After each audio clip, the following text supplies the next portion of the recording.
contre tout acte, toute parole antisémite. Il y a aussi une recrudescence des actes racistes, des propos racistes dans notre pays.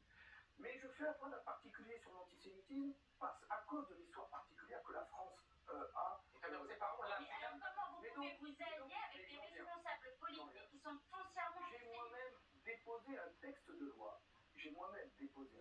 loi. Qui demande à rendre inéligible tout responsable politique ou élu qui aurait des propos antisémites ou racistes. Et je souhaite que ce texte de loi dans la nouvelle législature soit adopté. La majorité présidentielle de Mme Berger n'a pas voulu adopter, non. Elle n'a pas voulu adopter. Donc, attendez, vous êtes dans vos rangs. Vous avez des antisémites dans vos rangs au sein du Front populaire. Donc, si on vous suit, ceux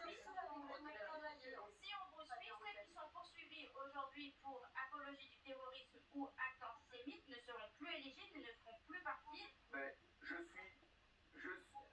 Condamnés et poursuivis. Il y a des poursuites qui sont en cours et qui ne sont pas. Je suis clair avec vous, madame. Vous avez raison. Je suis clair avec vous, madame. Ils ne seront plus au Front populaire.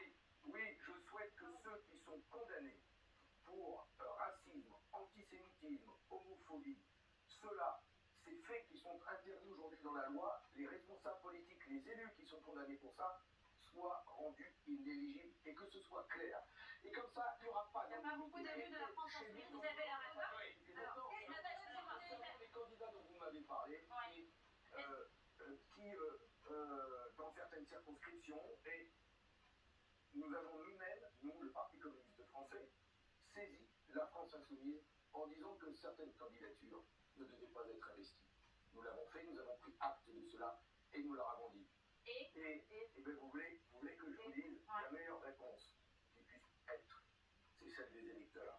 C'est des choisissent. Mais les électeurs n'ont pas le choix, vous avez quand même pas. Choisissent dans leur circonscription les meilleurs députés pour les représenter. Mais vous avez retiré le choix des électeurs.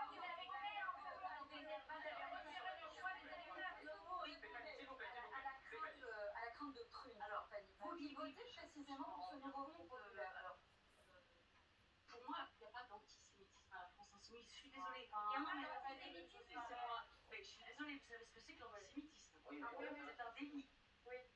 Faut caractériser. Non, mais c'est pas facile de caractériser, madame. D'accord. Est-ce que vous connaissez Certains membres de la France insoumise ont eu, et j'ai un grand regret, beaucoup de mal à reconnaître l'horreur. Enfin, en tout cas, ils ont mis en miroir les attentats à Israël et puis l'histoire palestinienne, israélienne, etc.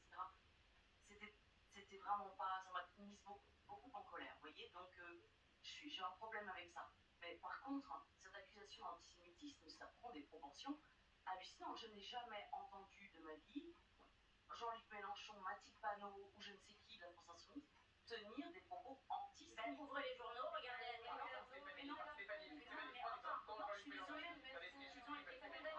Quand Jean-Luc Mélenchon, dans une note de blog, dit que contrairement, je cite, à la propagande de l'officialité, l'antisémitisme en France est résiduel.